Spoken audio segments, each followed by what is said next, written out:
aims to delete blood cancer, and all you have to do is sign your name.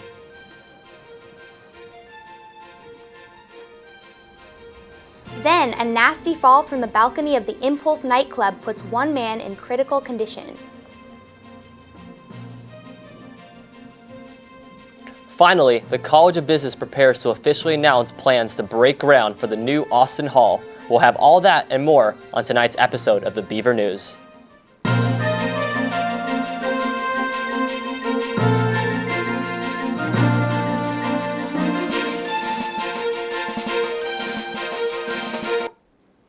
Good evening and welcome to your Tuesday night edition of the Beaver News. I'm Molly Jones. And I'm Willen. We're glad you could join us this evening.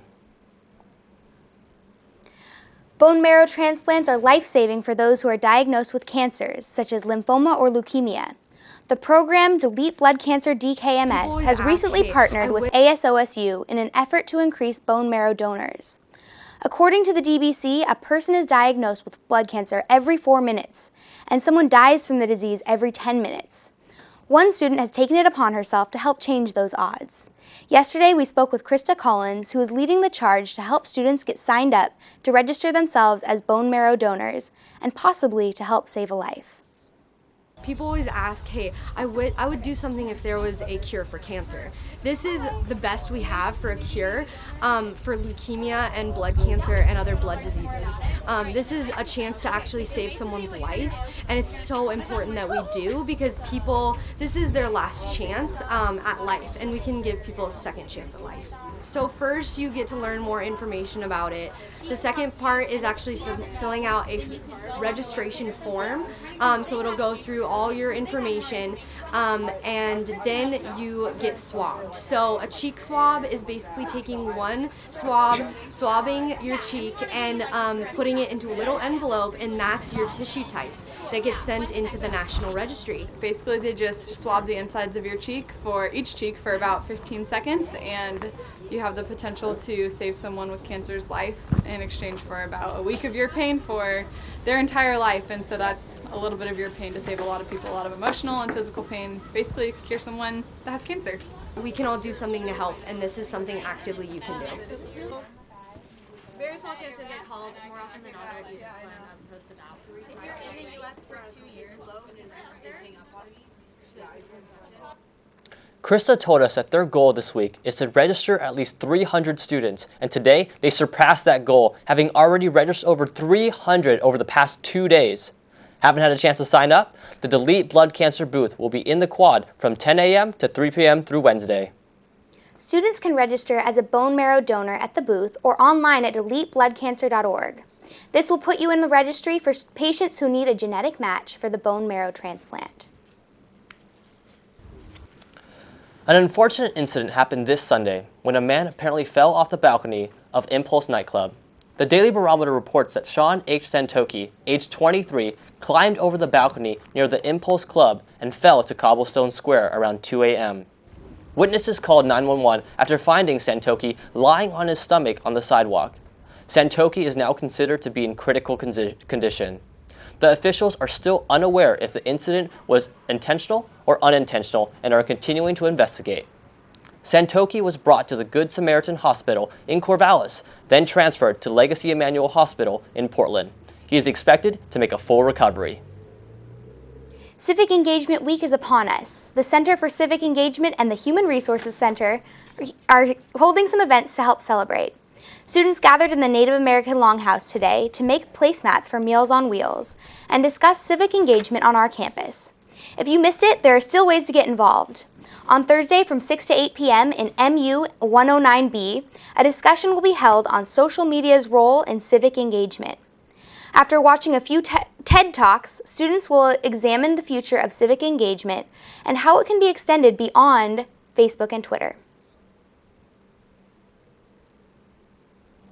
There are students, athletes, and now entertainers. Oregon State University's athletic department will be hosting its 10th annual Beaver's Got Talent show. You've seen these amazing athletes showcase their talents on the field and track, but now it is time for the athletes to shine on stage. The event will be held at 7 p.m. tonight in the LaSalle Stewart Center. Admission is free, though there is a suggested donation of $5 or elementary school supplies, with all donations and 50% of proceeds going towards the Crestline Elementary School in Vancouver, Washington. Doors open at 6:30 p.m.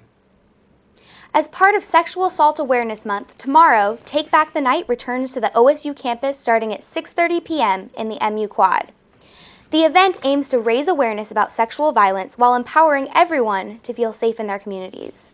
The night's activities include a candlelight vigil, performances by Divine, OSU's women's a cappella group, and a march to show the strength of those united to end sexual violence. Usually when people hear about politics and government, they tend to shy away, but not OSU. The Beaver Nation will be invading the state capitol in Salem this Wednesday, April 17th, as 140 students, faculty, and alumni will be lobbying for higher education. OSU Day at the Capitol is an opportunity for representatives of OSU to share their stories to legislators and the lasting impact this university has had on their lives. Students will also have the chance to hear about what is going on around the community and the future of the state. Need help cooking healthy, affordable meals? Oregon State dietetic students are offering free classes to gain hands-on experience, cooking tips, and advice about nutrition, health, and food safety. No cooking experience is necessary. The class is tomorrow from 4:30 to 7 p.m. The class will feature smoothies, desserts, side dishes, and dinner ideas to help squeeze in your 5 to 9 daily servings of fruits and veggies. Registration fills up quickly, but there's a wait list if you don't make it. There are also more classes offered next month. You can sign up at the OSU Moore Family Center website. On Saturday night, the Indian Students Association presented one of the biggest cultural nights at Oregon State University. This event celebrated rich Indian heritage through music and dance, which was presented to the Corvallis community to raise awareness about Indian culture. Bollywood music was played throughout the evening to help cultivate the culture's unique expression. Tonight, Beaver News reporter Emily Shute has the story. This past Saturday, the Indian Students Association of Oregon State University hosted their annual Indian Night at LaSalle Stewart Center. This year's show featured several different types of entertainment, from Bollywood dances, singing, and even a fashion show at the end of the night, showcasing several different types of traditional Indian attire. OSU students and community members of all ages attended India Night 2013, and along with the show, were treated to an Indian meal at the intermission. Co-presidents of ISA, Rupa Sharam and Naveen Nanja, talked about the importance of India Night and bringing it to the OSU community. I would say that our motto for ISA is unity through diversity, and so if you looked at the crowd tonight, the crowd was extremely diverse. It was people who had been to Indian Night for tons and tons of years, and it was people who had never been before and had showed up for the first time, but they were all here, just to witness this celebration of Indian culture and food, music, dance. And it was just a fun night, and we want to entertain people, but at the same time give them an idea of what Indian culture is more than just, people say Bollywood is the big thing, but tonight if you looked at the performances, it was a wide array of stuff, way more than just Bollywood. I think it hopefully got people to appreciate Indian culture. I think it brings people of various backgrounds together to build one community, and I think that sense of community is very important. This has been Emily Shute with the Beaver News. Now back to you in the studio. The event was hosted by fraternity Sigma Beta Rho, who informed the Beaver News that all the proceeds from the night's pre-ordered tickets, including 50% of the proceeds made at the door, went to the SOS Children's Village in Karatogo, a village chosen specifically by the SOS organization. It is an exciting time for new undergraduates in the College of Business. This Friday, the College of Business at OSU will host a construction launch ceremony for Austin Hall. Austin Hall will be the home of the future business leaders of Oregon State. Future undergraduate students will be able to utilize over 100,000 square feet that will include 10 classrooms, a 250-seat auditorium, collaborative team rooms, and a cafe. The building is currently under construction directly across the street from Weatherford Hall on Jefferson Way. This new home for business undergraduate students is expected to be completed by the fall 2014. Tickets are now on sale for Africa Night, Journey to the Motherland. On Saturday, the African Student Association has an evening of entertainment planned to celebrate the richness of African culture. The event includes African food, music, dance performances, and even an African fashion show. Doors open at 5 p.m. in the LaSalle Stewart Center with a traditional African dinner to kick off the night. Tickets are $8.50 for OSU students and $10 for general admission and are available for purchase in MU 103. This Thursday is World Amateur Radio Day. This day commemorates the 88th anniversary of the founding of the International Amateur Radio Union, which was founded on April 18, 1925. Since then, radio communication has greatly expanded, and the amateur radio movement has expanded to more than 3 million participants all across the world, including our own KBVR. Since its beginning, amateur radios have contributed to the disaster relief efforts and provided communication where it was previously non-existent. Well, talking about college radio seems like no better way to segue into our segment of Molly's Music Minute. The first ever Hearts of the Valley talent search gathered some of the best musical talent Corvallis has to offer. Shilpi Halamane, Gina Machovina, Santino Cadiz, Laura Ivancy, Carl Smiley, and Mahogany Driftwood. Their styles were all so different it was hard to pick a favorite, but Shilpi took first place, winning an album recording session at Wild Rose Studios. Although it was a competition, the support and camaraderie between the musicians was the most exciting part of the show. Each artist played with honesty and heart, which made each performance a pleasure to watch. So cold, you're so far away, but I have to stay. I think of you Interested in hearing more of Corvallis' best music? The Hearts of the Valley talent search will happen again in 6 months. This has been Molly's Music Minute. And to help finish off our music news update of the week, we have Lauren Lamani, Promotions Director from KBVR FM, here to speak about our music news beat around KBVR.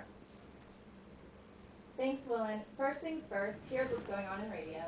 This past weekend, KBVR FM hosted the Northwest College Radio Conference.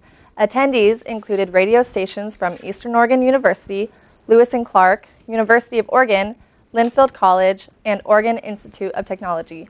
Following the conference, KBVR held a concert at Old World Deli featuring the bands Hemingway, Old Age, and A Happy Death.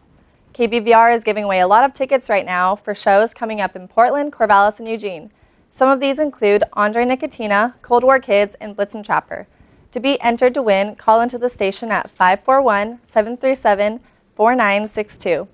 Keep listening in for more concerts and music festival tickets to come. To keep up on your daily news stories, tune in to The Orange Report weekdays at 10 a.m. This week, The Orange Report is introducing their new anchor lineup, and you can tune in to hear them on 88.7 FM or at kbvr.com. Now for TV. In the Pines, KBVR TV's music news show is set to premiere its new season this Friday at 5:30. Look for it on Channel 26, KBVR's YouTube channel, and in the Pines Facebook page. This week's episode features footage from KBVR's concert show at the Old World Deli. You can also expect to see Cusses, a rock and roll band from Savannah, Georgia, who is on West Coast tour and stopped in Corvallis for a show. The ITP crew also got to catch up with I Am Sue when he played in Portland last Friday evening. And that's what's going on in music news around the station. Thanks, Lauren. Well, that's just about all the time we have for you tonight. I'm Molly Jones. And I'm Willen. We're glad you could join us this evening. For more of your Beaver news, you can follow us on Twitter, watch us on YouTube, and like us on Facebook at facebook.com/thebeavernews. Have a good night.